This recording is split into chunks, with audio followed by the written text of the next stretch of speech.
I don't think this was about sex. I think this was about power. I think this is always about him being powerful. And often we do find that that is a motivation, not lust so much, but power and control. And I think that's where Diddy came from. Sean Combs likes to party, but there are two guests who never accepted his invitation. Combs' former publicist is here to tell all about Diddy and his fascination with Prince William and Prince Harry. Welcome to Crime Fix. I'm Angenette Levy. Sean Diddy Combs is obsessed with power, fame, and at one point, apparently, the royal family. Combs invited Prince William and Prince Harry to more than 10 of his famous parties, even offering to pay for the royals' travel, lodging, and security. Though the princes never accepted an invitation, that didn't discourage Diddy, according to his former publicist, Rob Shooter. He's going to join me very shortly to tell us about Combs' fascination and really his obsession with the royals. Interest in Sean Combs' party guest list, and really anyone he's been associated with, has grown since his indictment on federal charges last month. Combs is accused of racketeering, sex trafficking, and transportation for the purpose of prostitution. The U.S. attorney described some of what Combs is accused of doing during a press conference last month. Take a listen. Combs has been charged with RICO conspiracy. He used his business and employees of that business and other close associates to get his way. Those individuals allegedly included high-ranking supervisors in the business, personal assistants, security staff, and household staff. As alleged, Combs used force, threats of force, and coercion to cause victims to engage in extended sexual performances with male commercial sex workers, some of whom he transported or caused to be transported over state lines. Combs allegedly planned and controlled the sex performances, which he called freak-offs, and he often electronically recorded them. The freak-offs sometimes lasted days at a time, involved multiple commercial sex workers, and often involved a variety of narcotics, such as ketamine, ecstasy, and GHB, which Combs distributed to the victims to keep them obedient and compliant. And during a recent hearing, one of the federal prosecutors said that more charges could be coming. But Combs maintains he's innocent and plans to testify at his trial. Here's his attorney, Mark Agnifilo. His resolve is the same. He believes he's innocent. I believe he's innocent. And we're going to fight this case with all of our might until we don't have to fight any longer. The fight continues. We're not giving up by a long shot. I told Mr. Combs I'm going to try and get his case to trial as quickly as possible. I'm going to try and minimize the amount of time he spends in very, very difficult and, I believe, inhumane housing conditions in the special housing unit of the Metropolitan Detention Facility. And I'm going to do everything that I can to move his case as quickly as possible. Combs is being held in the MDC in Brooklyn and has pleaded not guilty. At this point, his trial is scheduled for May of 2025. But let's get back to Sean Combs and the princes, shall we? From everything we can tell you, the only time Sean Combs came face to face with William and Harry was at a benefit concert in memory of their mother, Princess Diana, in 2007. It was held to raise money for several charities. Harry wrote about the concert in his memoir, Spare. The prince wrote, "The venue had to be big enough, Wembley Stadium, and the tickets had to be priced right, £45, and the entertainers had to be A-list, Elton John, Duran Duran, P. Diddy." Now, it's fairly telling that that was the only mention of Sean Combs in the book. Prince Harry wrote more about Elton John and his performance. Elton John was, of course, a close friend of Princess Diana. The concert included artists that Diana and her sons both enjoyed.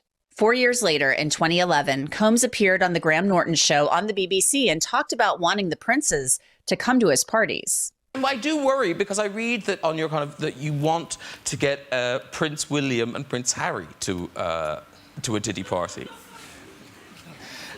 I don't think not anymore. I mean, before, you know. Yeah, don't ruin our royal wedding for us. I know. Trust me, they're off the list. As of now, they're off the list. But, you know, before, when they were young bucks growing up, and they were getting in a lot of trouble themselves. So, hey, I was like, why don't you come hang out with me? Now, I watched that clip, and I think to myself, he's joking.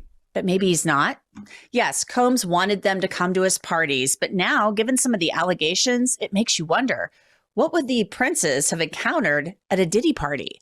And maybe it was a good thing that they never accepted the invitation. Combs, of course, maintains nothing illegal happened at his parties, despite his comments years ago that his parties would eventually lead to his arrest. Apparently, Combs stopped inviting the princes to his parties after William became engaged to Kate Middleton. Curiously, record producer Rodney Little Rod Jones mentioned Harry in his $30 million lawsuit filed against Combs, claiming Combs tried to use him to boost his own reputation. Affiliation with and/or general business partnerships with Mr. Combs garnered legitimacy, immense success, and access to top and emerging artists, celebrities, famous athletes, political figures, musicians, and international dignitaries like British royal and Prince Harry. The stories I cover each day here on Crime Fix show you just how scary the world can be. And one of the scariest things that can happen is if you ever get hurt. But I want you to know, if you're ever seriously hurt or in an accident, your case could be worth millions. That's where our sponsor, Morgan & Morgan, comes in. The firm has an army of more than 1,000 lawyers who will fight for you and what you deserve, and they have the track record to prove it. In the past few months, Morgan & Morgan has won big verdicts like $12 million in Florida, $26 million in Philly, and $6.8 million in New York. All were much higher than the highest insurance company offer. Seeing if you have a case can be done in 8 clicks or less, and you don't even have to leave your couch to start one. Also, a really great thing, you only pay Morgan & Morgan if you win. There are no upfront fees. So if you're hurt, you can easily start a claim at forthepeople.com/crimefix. There have been questions about why Prince Harry's name was mentioned at all in this lawsuit. Now we're learning more about what makes Sean Combs tick and why he was so interested in the princes from his former publicist. So let's bring the man in. He's Rob Shooter. He is Sean Combs's former publicist. He's also the host of the Naughty But Nice podcast by iHeartRadio. You can listen to that every day, wherever you get your podcasts. So Rob, thank you so much for joining me. First of all, your reaction to all of this, to the sex trafficking charges filed against Sean Combs.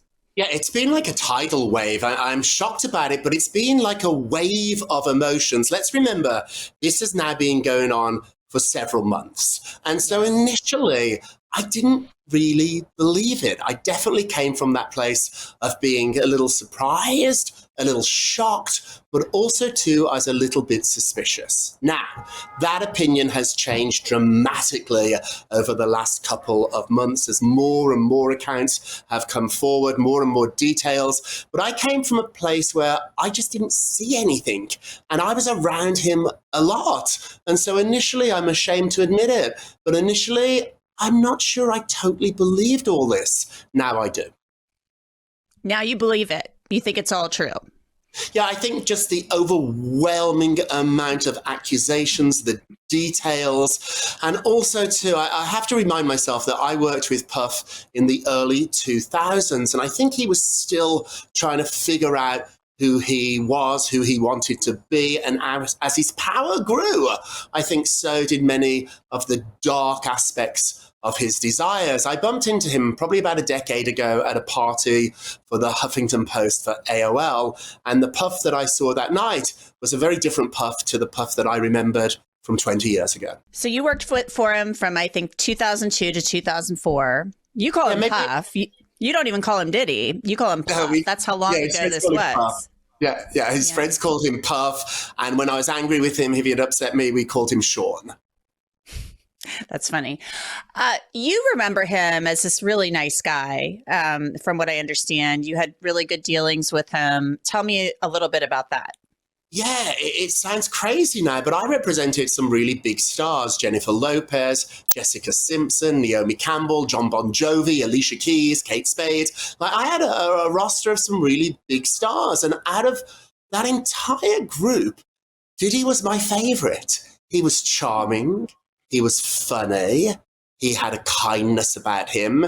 He made everybody feel important. Now, did I see signs when he could be nasty and rude? Of course, we all have those days. But overall, when you work with a big celebrity, they don't really give you that much attention or that much time. Diddy was the opposite. He wanted to know how my family was doing, how my life was going, if I was happy. I remember one incident, I'd worked one of his parties, and about 2:00 in the morning, he gave me his driver to make sure I got home safe. And so this is what is so alarming about this. But now doing a little bit of research, I found out that a lot of these monsters were terribly charismatic. That is something that I hear a lot. People can have these two sides, that, a Jekyll Hyde type thing. Yeah. Let's talk a little bit about this obsession that you told the BBC about, that Sean Combs had with Prince Harry and Prince William, and the fact that he really wanted them to come to his parties. And I mean, Sean Combs, back when you worked for him, 2002 to 2004, this is when he's up and coming. He's trying to build his image. Hey, I'm a party guy. I'm surrounded by A-listers. I am the guy. And getting those two guys to come to one of his parties, they're royalty. That would have been quite the coup. So why, though, was he so obsessed with getting them to come to his parties? And why did he have such a fascination with the royal family? Because a lot of people their minds might go to a place where they're thinking, was this an attraction thing? Was he attracted to them physically? Or was it more just the fact of the image of being associated with royalty, in your view? Yeah, to put this into a larger context, Diddy was a ringmaster. He was our generation's Barnum. He knew how to put on a show. He knew how to get attention. Someone like Donald Trump is someone that he deeply admired, somebody that was always in the press. And so when I was working with Diddy, anybody that was on the cover of the New York Post, anybody that was the hottest celebrity of the moment, he wanted to be associated with. I remember he had this passion for Ashton Kutcher, who had just done Punk'd. And Punk'd was the hottest show on TV. It was on MTV. Everybody was talking about it. It was the it moment. Paris Hilton, another person that I represented later on. But Paris Hilton, she was popping in Page Six, and you couldn't open up a newspaper without seeing her photograph. So Diddy always wanted to be with the coolest people, with the people that were in the moment, the people that were the it boy or girl of that second. And I think we can all agree that maybe nobody in celebrity culture can add up to the power of actual royals. And so Harry and William were two people that he desperately wanted to be associated with. He tried to reach out to them several times. I know he got me to reach out to the palace a few times. He always wanted to invite them to his parties.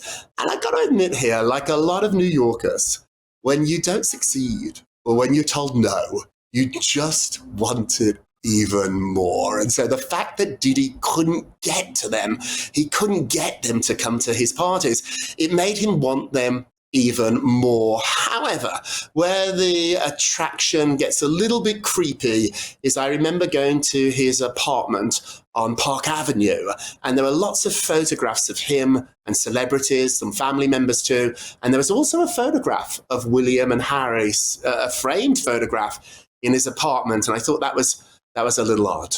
Yeah, that is a little odd, especially if he's not in the photo. This is not a photo of him with them. Right. Do you think he had some attraction to them? I mean, there's been talk about Sean Combs possibly, being gay or bisexual. Do you think there was a physical attraction there? Maybe, but my dealings with Puffy and people that I've spoken to since, we mix still in the same world, the world of celebrity. I'm still in the game with my podcast. And so the people that I know around Puffy confirm what I've always believed, which is he is very transactional. What you can do for him is his attraction to you. And so I never saw Puffy lust after somebody. A sign of celebrities, whether they're gay or straight, is when you go and have dinner with them and you sit at Nobu or some fancy restaurant and a hot waiter or waitress comes over and they always have a look. They're regular people like we are and they are sexually attractive. I never got that vibe from Puffy. He was not interested in waiters or waitresses, even if they were beautiful. He was interested in who was the most powerful person in the room, who was in the room that could help his career. So it was very transactional. Now, reading some of these complaints, some of these lawsuits, that actually fits together quite well in my mind. I don't think this was about sex. I think this was about power. I think this is always about him being powerful. And often we do find that that is a motivation, not lust so much, but power and control. And I think that's where Diddy came from. So he had his eye on the prize. It was almost like a conquest. And if I can get these guys to my party, I'm surrounded by royalty, and that's pretty cool. And it would make a good picture in the press. Oh, absolutely. He considered himself a king. His son is called King Combs. Puffy thought of himself as royalty. So what better look for Diddy than have two actual princes? There are a lot of famous people in America, particularly in New York and LA. He had access to most of them, but I don't know a single prince in New York or LA. I don't know royalty who live here. That has always been the attraction to these family members, whether or not it be Jeffrey Epstein or Diddy. Being around a royal is really special. You know, you said he thinks of himself or thought of himself as a king. I mean, that seems like so kind of narcissistic. And you have to be a little bit of a narcissist to be a celebrity, I'm sure. But it almost just seems, you know, kings are monarchs. They rule with absolute power. So it's a little scary given the allegations here, the allegations that he's pleaded not guilty to. I have to be clear about that. But it's a little scary. And especially when you combine that with the Cassie video that we've seen in the hotel room or the hotel hallway. I don't know. You talk about how some of these people can be very charming, but also be a monster. It's heartbreaking, and I think the fact he was so charming allowed him to potentially get away with this for as long as he did.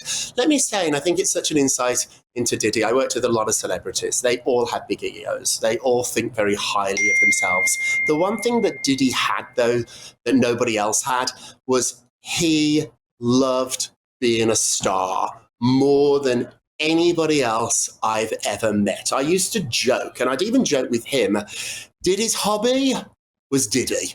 All he did was Diddy. The reason he was so successful at being Diddy is it was a 24-hour job. Other celebrities, even big stars, Jennifer Lopez, she has her children, she has a family, she has hobbies, she has friends. Diddy had none of that. It was always about the brand of Diddy. From the moment he woke up in the morning and opened his eyes, he was thinking about Diddy. Just before he would go to bed at night, he would text me something about Diddy. All day long, he had created this world that he desperately, desperately wanted. He had created it, and he wasn't going to let go of it. Wow. You know, it's interesting you say that because he said that in a documentary one time. Like he said he didn't really have friends and, you know, he just works. That's all he does. You know, do you see this ending just very badly for him? You know, like do you see this just him in? Absolutely. I think about him in prison. He's a survivor. He's a tough guy. He really is a tough guy. And often I find narcissists don't kill themselves. So a lot of people have asked, is Diddy going to commit suicide? Are we going to get a Jeffrey Epstein here? I don't think we are. I think he's going to fight this. And if I can be so bold, and this is going to sound shocking, but there's a lot of truth to this. There is a part of Diddy, the Diddy that I know, that at this moment is really enjoying this. A sick part. He is now the Diddy he always wanted to be. He's arguably one of the most famous people in the world. He's on the cover of the newspapers. Everything he wanted, whether it be by changing his name or having a glamorous girlfriend, now he's got. For a perverse reason, but nevertheless, the outcome's the same. Now he's got what he always wanted, which is everybody is talking about Diddy. Wow. When you were with him back then, did you ever see any of the sex parties or any of this stuff? Or do you think that was kind of too early on in all of this? Yeah, I think a combination of both. I think it was too early on. And I think also, too, he was a master of keeping people compartmentalized. And I was not part of that sexual life. So I saw absolutely nothing. In fact, I saw the opposite. I always thought he was asexual. I never saw him look up when a beautiful person walked into a restaurant or if a beautiful person walked into the office. I never saw him, and I was at casting shoots with him for Sean John when he was hiring models. Normally when the model leaves the room in shoots that I've been at, the people at the table do say, oh my goodness, he's gorgeous or she's beautiful. Not Diddy. He was like a machine. He was sort of asexual. The thought of him wanting to have a wild night of sex or to be at a business meeting, making deals, getting publicity, I think he would always have picked the publicity part. Now, it looks like I'm wrong, or at least partially wrong, because clearly he had both worlds going on. But his discipline is something we have to really understand. After those big parties that I threw many of them, or at least ran the press for those parties, he would leave in the wee hours of the morning, but I guarantee you, at 7 a.m. the next day, he'd text me, what's going on with the press? What's the story we're going to leak to Page 6? What's the story we're going to get on Entertainment Tonight? What's going to be the coverage on Good Morning America? He wanted to know that stuff, and not at noon or 1 o'clock in the afternoon after he had slept off a major hangover. At 6:30, 7 o'clock, every morning for years, I got a text from Diddy. Very interesting. Rob Shuter, thank you so much for coming on. I hope you'll come back. Absolutely. I'm a fan of the show, so thank you for inviting me. And that's it for this episode of Crime Fix. I'm Angenette Levy. Thanks so much for being with me. I'll see you back here next time.